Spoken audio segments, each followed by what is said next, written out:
Voilà, salut à toi mon cher ami, c'est un plaisir de te retrouver dans le cadre de cette production intitulée Prière à toi, à quelqu'un qui me regarde. Je bénis le Seigneur pour cette opportunité qui nous est donnée aujourd'hui de prier pour toi par rapport à un souci, par rapport à une difficulté, par rapport à un problème particulier. La prière est tellement importante, vous savez, lorsque vous avez des accomplissements, lorsque vous avez des choses à faire, que vous ne pouvez pas les accomplir sans l'intervention et sans effectivement l'association de l'élément catalyseur qu'on nous appelons la prière. Donc aujourd'hui nous voulons nous appuyer pour cette première édition effectivement sur un passage biblique qui va nous aider effectivement donc à prier et à prier pour toi. Nous lisons dans le livre de 1 Corinthiens chapitre 16, le verset 8 à 9. Je vais lire la version Easy English qui est la version la plus appropriée pour ce que nous voulons dire. Il dit, but now I will remain here at Ephesus City until Pentecost.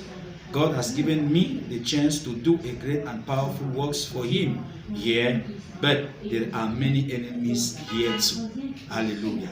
Donc l'apôtre Paul ici effectivement donc est en train de nous présenter une situation. Il était allé à Éphèse pour le cadre de la mission et pendant qu'il est arrivé effectivement Dieu lui a donné l'opportunité de pouvoir accomplir une grande et une puissante œuvre. Mais cependant, malgré que Paul avait été mandaté par Dieu, mandaté par le Seigneur, qu'il avait la volonté, le désir effectivement de pouvoir accomplir ces choses. Mais Paul s'est rendu compte qu'il était opposé à des forces spirituelles qui l'empêchaient donc effectivement de pouvoir accomplir avec une certaine efficacité l'œuvre que Dieu lui avait confiée. Et il s'est vu prolonger effectivement donc son séjour à Éphèse. Et pourtant quand il est arrivé là-bas, il ne voulait pas passer beaucoup plus de temps que le temps qu'il avait désiré, qu'il avait prévu pour pouvoir accomplir cela. Je voudrais attirer l'attention de quelqu'un.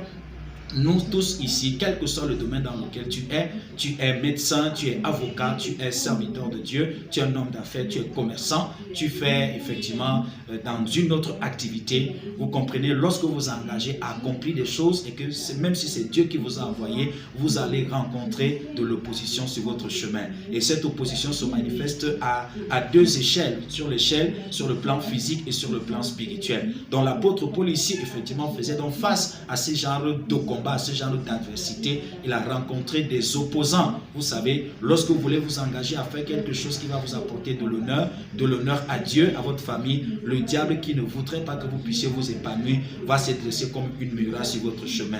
Mais il y a une bonne nouvelle. Oh, gloire à Dieu pour toi qui regarde et qui se trouve dans une situation pareille et similaire à celle de l'apôtre Paul. Tu es en train de vouloir accomplir quelque chose aujourd'hui et tu as déjà pris du retard, n'est-ce pas, dans le délai que tu t'es fixé pour accomplir cela. C'est peut-être le mariage, tu veux te marier et tu vois en train de passer d'échec en échec, les échecs se répéter et le temps en train de passer. Tu attends peut-être une promotion dans ton niveau de service. Tu vas accomplir une grande chose à ce niveau, mais tu es toujours ralenti, tu es toujours retardé, ton nom n'arrive toujours pas à sortir parce qu'il y a des forces sataniques, des forces maléfiques qui s'opposent, n'est-ce pas, à ta promotion, à ton élévation. Tu as une vision, tu as un grand projet que tu vas accomplir, il y a quelque chose que tu veux réaliser, mais tu as déjà pris du retard parce qu'il y a des forces sataniques venant de ton village, de ton quartier et du territoire même dans lequel tu veux réaliser cela parce qu'on ne veut pas que quelqu'un émerge dans ce territoire, dans ce village, dans cette province ou alors dans ce département de lequel tu es issu. Mais la bonne nouvelle pour toi ce matin, c'est que Jésus a disposé quelque chose qui soit capable de détruire les forces et les puissances des ténèbres et cela s'appelle la prière. Je m'associe à toi, je m'associe à ta voix pour déclarer que tout retard que tu as connu dans l'exécution et l'accomplissement de ce projet, à partir de ce moment, je commande qu'il y ait rattrapage, que toutes les forces sataniques sur ton chemin soient détruites au nom de Jésus. Je commande ton chemin balisé, je commande que ton mariage apparaisse, je commande que ta carrière évolue, je commande que ce projet se réalise au nom puissant de Jésus-Christ Nazareth. Que cela t'apporte l'honneur, que cela t'apporte la joie, que cela t'apporte l'accomplissement et l'épanouissement pour toi et la famille. Que le Seigneur te bénisse et je te dis, cela s'accomplit pendant que tu crois au nom puissant de Jésus-Christ Nazareth. Que le Seigneur te bénisse. Donne-nous le témoignage parce que ça va s'accomplir et à la prochaine vidéo. Shalom, shalom.